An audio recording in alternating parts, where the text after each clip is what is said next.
warahmatullahi wabarakatuh. Alhamdulillahil badi'il hadi ila bayani mahya'ir rasyadi. Amma ba'd. Pertama-tama marilah kita panjatkan puja-puji syukur kita kehadirat Allah Subhanahu wa taala. Salat beserta salamnya semoga terlimpah curahkan kepada baginda Nabi besar Muhammad sallallahu alaihi wasallam. Perkenalkan, kami dari kelompok 8 dengan saya Maslan Hidayah dan rekan saya Siti Nurwanti. Kami akan mempresentasikan tentang antara perbuatan Tuhan dengan perbuatan manusia. Selamat menyaksikan.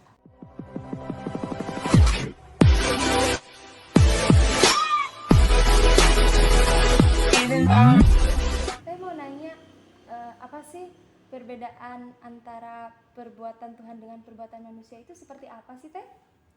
Jadi, mengenai perbuatan Tuhan dengan perbuatan manusia, kita harus memahami terlebih dahulu hablum minallah, hablum minannas, dan macam-macamnya.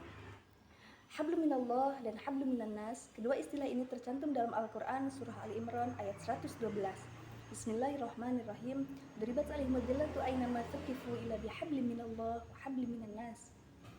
Mereka diliputi kehinaan dimanapun mereka berada, kecuali jika mereka berpegang teguh kepada tali agama Allah dan tali perjanjian dengan manusia.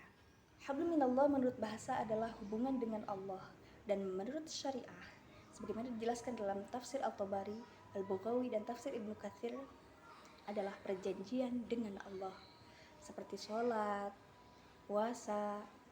Dengan kata lain, hablum minallah adalah aspek ubudiyah atau ritual ibadah kita kepada Allah, sebagaimana dijelaskan dalam Al-Quran. Bismillahirrahmanirrahim. Wa ma khalaqtul jinna wal insa illa liya'budun, yang artinya, dan aku tidak menciptakan jin dan manusia melainkan supaya ibadah kepadaku, kata Allah.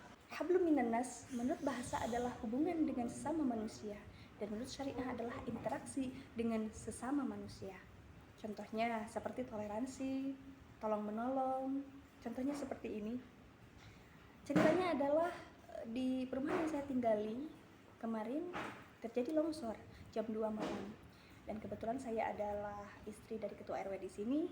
Alhamdulillah saya dan suami saya langsung terjun langsung pagi-pagi, dan alhamdulillah dari warganya, dari pejabatnya, kelurahan, BPBD, dan DPR RI saling tolong menolong datang ke tempat kejadian. Dan yang selanjutnya adalah sedekah. Contohnya seperti ini.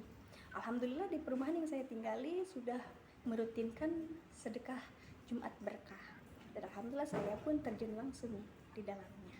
Seperti itu. Hubungan dengan Allah atau yang disebut dengan ibadah mahdhah, dan hubungan dengan manusia atau yang disebut dengan ibadah ghair mahdhah. Lalu apakah cukup dengan ibadah mahdhah saja? Tentu jawabannya tidak. Mengingat kita adalah makhluk sosial yang tidak bisa hidup tanpa bantuan orang lain. Sebagaimana dalam Al-Quran dijelaskan, Bismillahirrahmanirrahim. Wa'budullaha wa la tusyriku bihi syai'a wa bil walidaini ihsana wa bidzil qurba wal yatama wal masakini wal jari dzil qurba wal jari junubi al-ayah surah Al-Ladid. Dan beribadahlah kamu kepada Allah dan janganlah mempersekutukannya. Dan berbuat baiklah kamu kepada kedua orang tua, karib kerabat, anak-anak yatim, orang-orang miskin, tetangga jauh, tetangga dekat, dan seterusnya. Lalu bagaimana sih, Neng, batasan memikirkan Tuhan dan wahdatul wujud itu? Mengenai batasan pemikiran Tuhan, yaitu bertafakur, atau bisa diartikan sebagai refleksi atau perenungan terhadap sesuatu. Akar dari segala yang maujud adalah nama-nama Allah yang maha indah.